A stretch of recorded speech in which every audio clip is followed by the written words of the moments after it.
What's up, college sports fans? I'm Stuckey. I'm Colin Wilson. I'm Mike Calabrese. I'm Maria Marino. I'm Charlie DiSturco, and we're excited that the Big Bets on Campus brand is launching its very own YouTube channel. You'll be able to find every episode of the BBOC podcast, live shows, and other college sports content on this new channel. Not only will the channel be dedicated to betting on college sports, but you'll also be able to find exclusive interviews with former college athletes, College football power rankings, and updates on other topics like the brand new College Football 25 video game series and the ins and outs of the recruiting trail all the way down to the transfer portal. whether you're into college football, college basketball, college baseball, or any of the college sports. We are the home for college sports, and BBOC is the channel for you. Make sure you subscribe so you don't miss any of the action. I'll see you there. Welcome into the Action Network podcast. We made it. 2024 NFL season is here. In this episode, we are doing some best bets, NFL best bets, week one from the one and only Brandon Anderson. Brendan Glasheen, his co-pilot, steering him in the right direction, not necessarily with the picks, but so Brandon can fit as many picks as possible in the next 30 minutes. The structure is very simple as it can get. Each week, Brandon and I will come together, and Brandon Anderson will bring his best bets for the upcoming NFL slate. We record on Thursday afternoons, so we're not going to include the Thursday night game. Special week in week one, of course, with the game on Friday, game Monday, etc. Last season, the episode's record was 108.93, 108-193 wins, losses. That includes Brandon's regular season look-aheads, which we will have a look-ahead pick on this particular episode. We'll have that again. We'll also keep track of the record throughout the season, and the way you want to look for the how we're doing is to go to Brandon Anderson's Action Network app page. So follow Brandon Anderson there in the award-winning Action Network app. We'll track his picks. It will also have links to the articles in which he will document his picks and all of his write-ups, so on and so forth. So those of you that have tuned in to this episode in the past, welcome back. And Brendan and Brandon, how could that get confusing? So Brandon's giving the picks. Brendan's setting them up. So we're going to start, Brandon, with 4 best bets. Pick number 1 for week 1. What do you got? You know I got to do it, Brandon. Panthers Island. Panthers +4 at the Saints. We have to start in the NFC South for the year. It's Christmas. The games are back. Christmas came early on this one. You already know we're betting Panthers Island. We're fading Dennis Allen. We're fading Derek Carr as favorites. You have to do it in week 1. Dennis Allen as a favorite, 8-16 against the spread. 30% ATS as a division favorite, 33% ATS in September. There's going to be a lot of talk about coaching record early. That's where I think there's a big edge or non-edge in Dennis Allen's case. Derek Carr as a favorite, 36% ATS for his career. For career, that's terrible. If you go 3 or more point favorite, he goes below 30% against the spread. Last 19 games, Derek Carr has been a field goal favorite or more. He has covered 4 times out of 19. He has lost 9 out of 19 outright. So we are in on the Panthers. I'm out on the Saints. They're bottom 3 coaching staff. It's a new offensive coordinator for Derek Carr that has not gone well for him in the past. Bottom 3 offensive line. Dave Canales, the new coach in Carolina. It's a new coach thing, but boy, he knows this defense. They've been watching. They've been playing the last couple of years from Tampa. Panthers are going to have an improved O-line, improved receivers. Hopefully for this bet, an improved Bryce Young. Couple more numbers for you.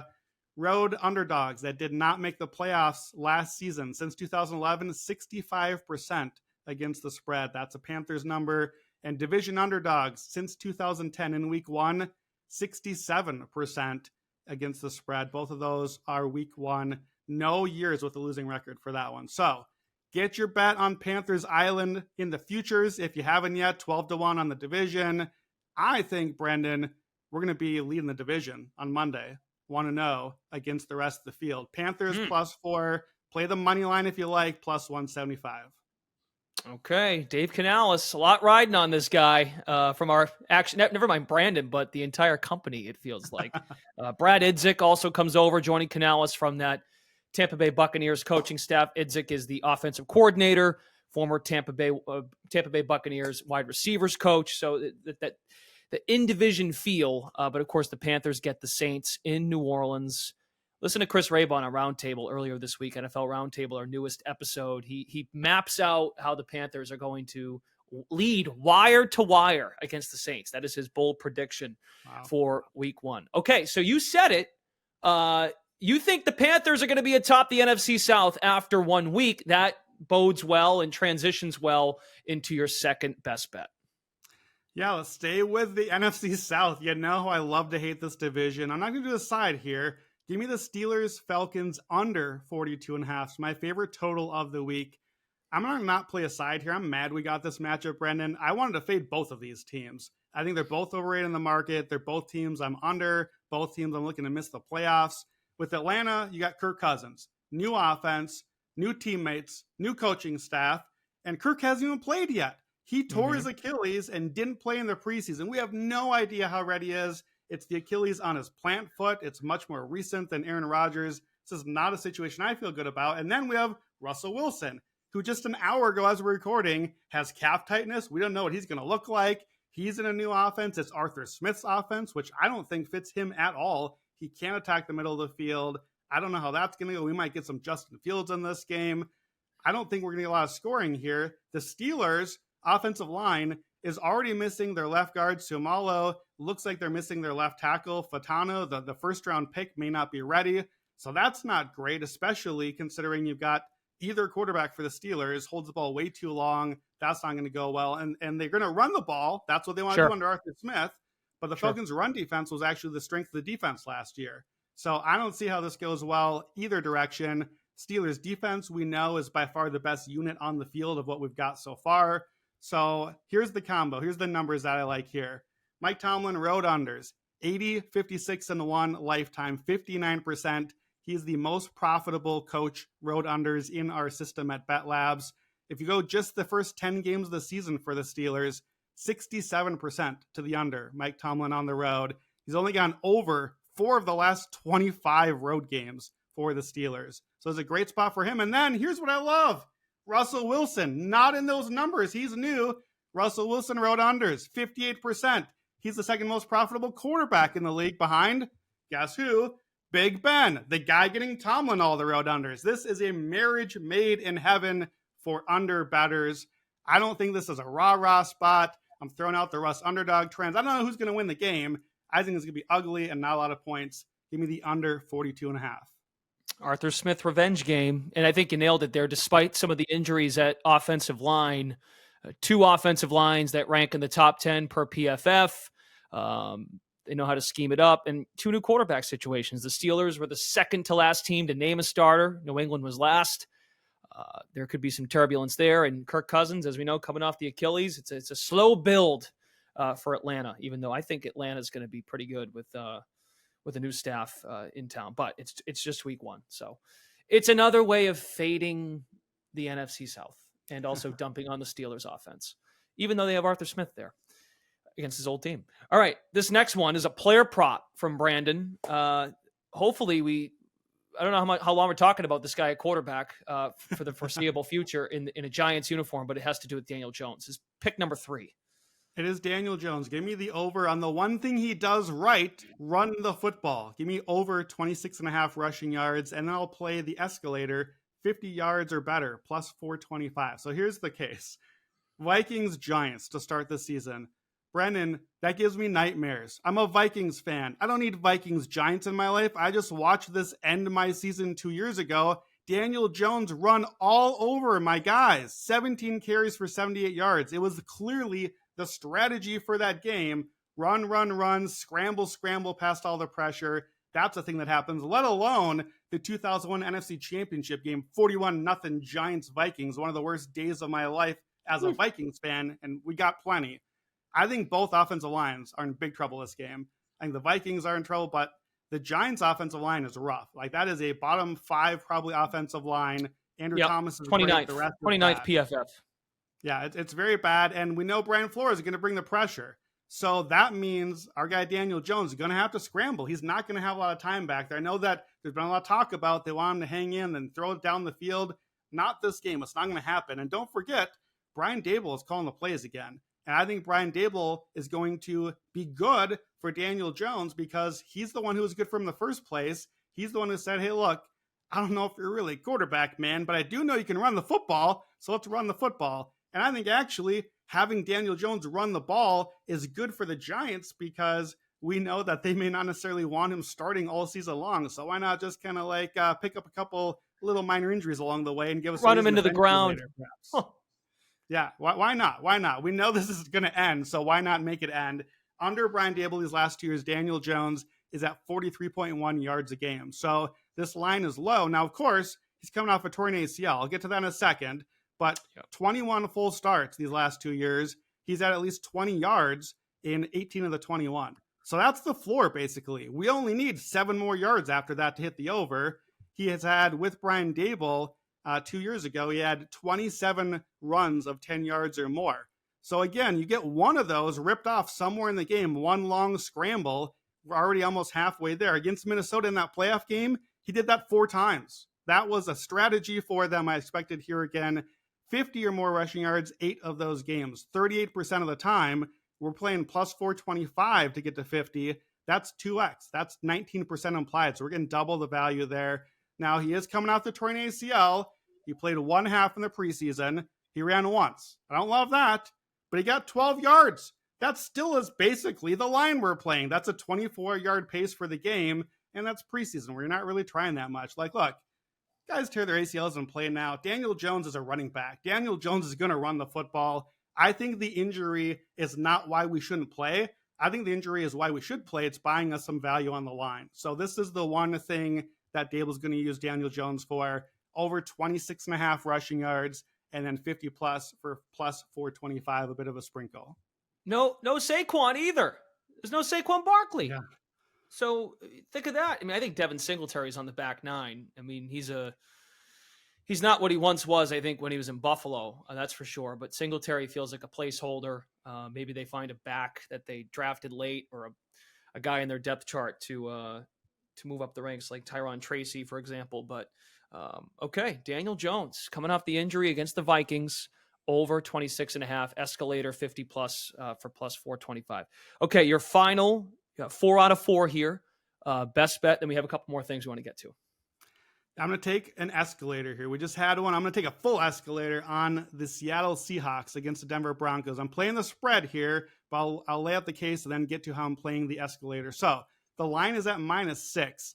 I don't like that. I wanted this to just be a Seattle pick. I want to just play the Seahawks, but the line started at 4.5. It's been rising. We missed the best of it if you haven't played yet. So I don't think you can play the 6 anymore. I don't love that, but I still make this better than a touchdown. And sometimes, Brandon, the alternate lines don't adjust as that line moves as well. So sometimes you can still hit the alternates. So this is a preseason read for me. We talked a lot about Seattle. You know I love this team.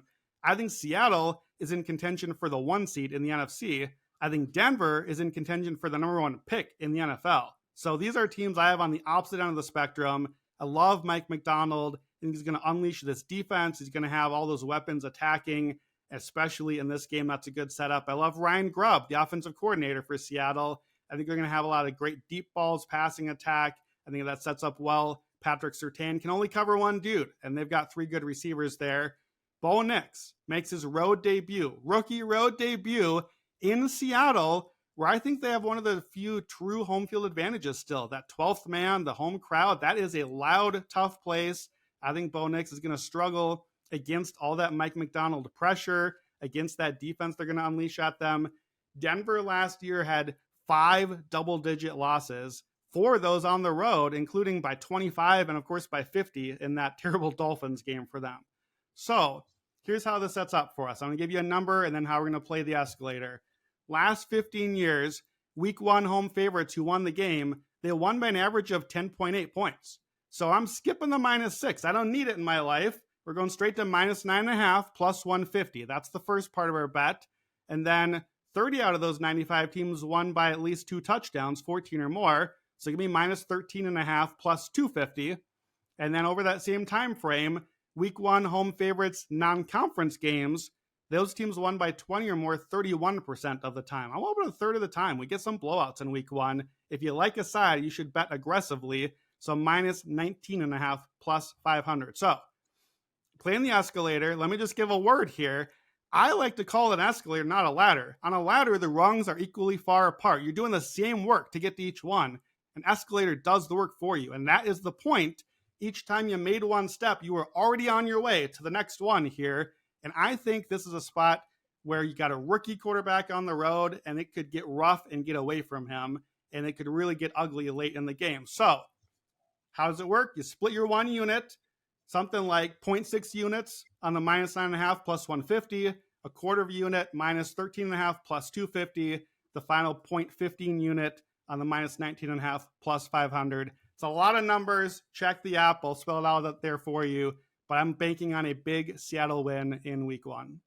Okay, very good. Sean Payton's got Bo Nix as a starting quarterback. Seahawks with their new staff under Mike McDonald and Ryan Grubb as their offensive coordinator. It's a team that you actually like to make the playoffs as well. So you're high on the Seahawks. Going back to our exotics pod that we did with Joe Gallant. Check that out as well if you haven't done so already. If you are looking for the UFC podcast, we do every Friday now that NFL has begun. Sean Zerillo and Billy Ward, they have moved that show over to the Action Network YouTube channel, so you can check those guys out there. This is our new Friday release with the best bets each and every week into the month of January during NFL season. Okay, so those are the 4 best bets from Brandon. Next up, we're going to do a lightning round. Brandon's going to give out 3 picks, rapid fire, and then we'll react and pick them apart. Go. These are all bets, Brendan. So these are all recommendations. They're all plays for me. We're just going faster so we can get more of them in. So let's start Friday night. We get a Friday night game. I have to bet it. Of course, we're watching and betting it. Can't skip the first game of the schedule. Give me the Green Bay Packers plus 2.5 against the Eagles in Brazil. The Packers offense, I think, is the best unit on the field. They have continuity. They know what they're doing. They're the one unit that does not have a new coordinator. The Philadelphia's defense was really bad last season, and it probably is going to get better under Vic Fangio, but that often takes time with Fangio. We've seen that at multiple stops. The other side of the ball, I don't really know. Eagles offense, Packers defense, there's a lot of unknowns on that whole picture there. I know I like Jordan Love. And the way he played to end the season. I think the Eagles will be better at the end of the season. Right now, they're adjusting to a new offensive line, post Jason Kelsey. How's the coverages work? Who's calling it out? How's the tush push work? We don't know yet. New offensive coordinator, new defensive coordinator. I like what's cooking, but I think it's going to take some time to get there. I like that Green Bay is what they are right now, especially on offense. Matt LaFleur, 69% ATS as an underdog, 13-2 against the spread, first 3 weeks of the season. He's been great there. Jalen Hurts as a favorite away from home, 14-1 against the spread. So Packers plus 2.5. Obviously, if you can, get the 3. I don't know we're going to get there. I do prefer the spread to the money line. Fast forward to the last game of the weekend, Monday Night Football. I'm going to do this one quickly because, Brendan, we're going to talk about this at length on Sunday night when we're back together. But I love the Jets. Jets plus 4.5. It's one of my favorite sides of the week. I think the line could rise a touch. Trent Williams and Brandon Ayuk look like they're back. Hassan Reddick may be out, so the line could maybe move that way. You can wait if you want. We know I love the Jets. I think it is the best roster in football when healthy. They're healthy now. They're only going to get less healthy. So if you like the Jets, you got to play now before the injuries start to come. I know Aaron Rodgers loves to play San Francisco, the team that didn't take him number 1. There's still time to get that MVP Rodgers ticket in 25-1. You know that is my favorite awards play of the year. The Jets are another one of those road playoff teams that didn't make the playoffs. We had that stat for the Panthers. And a couple more stats for you. Kyle Shanahan, week 1, 2-5 against the spread. Slow starts in San Francisco. And you know the Super Bowl loser stat this century, 5-19 against the spread in week 1. That hangover hits you hard. And we've already seen, we don't know what's coming with Trent Williams. We don't know how much McCaffrey will be ready or Ayuk. And let me just tell you now, we'll talk more Sunday. Get this bet in the moment you hear Trent Williams is out, if that happens, because we want it for sure then, and that line will go the wrong direction. Last thing in the lightning round is one pick that's actually 2 picks. I wanted these, but they're both favored at minus 3.5. So give me the Dolphins against the Jaguars. I'm calling these strong leans. These are half unit plays right now. It's minus 3.5. I love the Dolphins early in the season. Mike McDaniel's offense comes out firing. It takes defenses a bit to figure out the new twist and catch up. He's 6-0 against the spread lifetime, first 3 weeks. So obviously those 2 seasons, they've been great early. Jaguars were better defensively than offense last year, but they fired the defensive coordinator. So I'm not really sure what that looks like, and I don't know if I want to find out against Mike McDaniel's offense that's been waiting all offseason to do the thing. Weather here, it's noon. It's a 1 p.m. kickoff in Miami. It looks like 90 degrees. Tua Tagovailoa, when it's 77 degrees or higher, 17-4 ATS. Trevor Lawrence, 2-6. So not a team you want to play there. Miami chose this game in the slot at home in September. They know what they're doing here. They know it works for them. The Lions, -3.5, home against the Rams on Sunday night. We know I'm fading the Rams. That was one of my favorite fade of the year. I'm on their under. I think this defense is by far the weak link in this game, and the Lions can maybe name their number scoring here. Both Rams tackles might be out here. The left tackle is already suspended. The right tackle, Rob Havenstein, is questionable. The Lions' defensive line is getting pretty good these days. So that looks troublesome to me. And another stat for you here for the Rams. Teams that made the playoffs, like the Rams, but are road underdogs in week 1, 15-30 against the spread, 33%. Dan Campbell with Ben Johnson, 68% ATS as a favorite, 5-1 ATS first 3 weeks. So I love the Lions. I love the Dolphins. I want them at -3. They're -3.5. So right now, -3.5, they're bets, but they're strong leans, half unit plays. Bet if you get to 3 out there, bet it right away. That's it. That's the lightning round. Okay. A lot to pick apart there. But the theme to me feels mostly that Brandon is saying, stick to what we know. Yeah. Outside of the Jets. But we do know, while there can be some turbulence, that the Jets, you are right, the Jets are going to be their most healthy they'll be all year. Their offensive line ranking is very high. Tyron Smith at left tackle, that's a huge player to monitor as we go through the season. Aaron Rodgers needs protecting. Hopefully he doesn't get killed in the first few plays.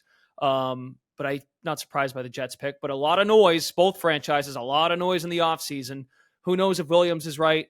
Ayuk getting implemented. You're trying to manage McCaffrey, manage Debo. Brock Purdy, I think for the first time, really does have expectations. It's no longer like this, oh, is he good? Is he not good? Let's coddle Brock Purdy in a big spot Monday Night Football against a big-time quarterback like Aaron Rodgers. Let's see, going back to your first one. Okay, a lot of pressure on Nick Sirianni. All the pressure in that game is on Philadelphia. All the pressure is on Philadelphia to get off to a good start. And we know they are not shy to move off people. They moved off Doug Peterson. They moved off the jersey you're wearing, Carson Wentz. Like, if things don't go well early, and I like Kellen Moore. I like their coordinator. So it's a good point by you.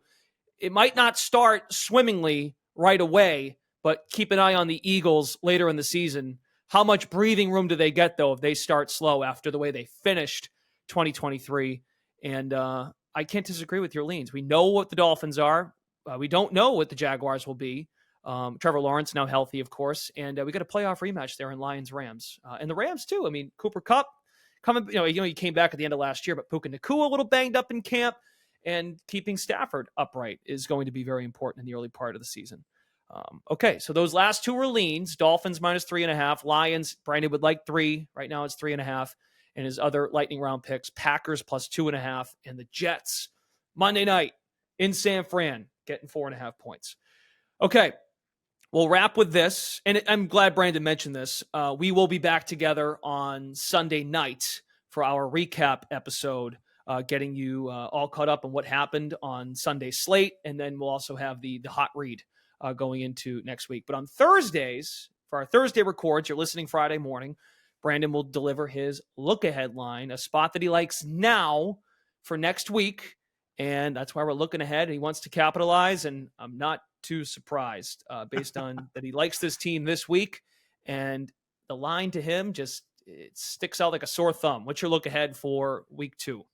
It does, Brandon. This one was easy for me. Give me the Seahawks -3 at the Patriots. I'm sorry to your Patriots, but we're going to profit off of them. Remember, the goal of the look ahead is to get ahead of this weekend's games and grab a line now that we might not get later. And I do not think we are going to get this line later. We're on the Seahawks escalator. They're playing the Broncos. We're expecting a big win, so we think Seattle's going to look really good. Well, how about the Patriots? They're the biggest underdog in week 1 in Cincinnati. So books are expecting a big loss there. We're expecting a big Seahawks win. I think the market perception of the Patriots hasn't quite caught up to the post-Belichick reality. of how far things may have fallen. And it might catch up in a hurry if they get blown out in Cincinnati. So I think this is an absolute gift for Seattle. Start the year against Denver and New England. That is a great way to break in a new coaching staff. I think this line is a gift to us. Key number at 3. Grab it if you can. I think that will be long gone, and we might push toward a touchdown if these games go our direction. So Seahawks -3 at New England. It's pretty simple. It is noteworthy, I think, for a team like Seattle, for instance. I think Arizona will have some breaks as well in that division. Where you finish in your division, you do get some favorable scheduling breaks. Like, for example, I think, Houston was the darling last year with a win total going into the 2023 in the 5.5. And you noted this on one of our previous episodes, like what they drew for a schedule. Baltimore, Kansas City, and their 18th game was against Dallas. But there's opportunities, right? And that's why we see so much turnover from playoff teams, and then teams that didn't make it last year get in the following year. So Seattle -3 in week 2 at New England. I'm worried about how that's going to look on Sunday. Patriots at Cincinnati. Questions with Cincinnati. We know that the history with Joe Burrow and how they start. I think he's 1-3 since they put him in the regime. 1-3, very least 1-3 against the number. But okay, very good. There's Brandon's spot for week 2. Seahawks -3 at the Patriots.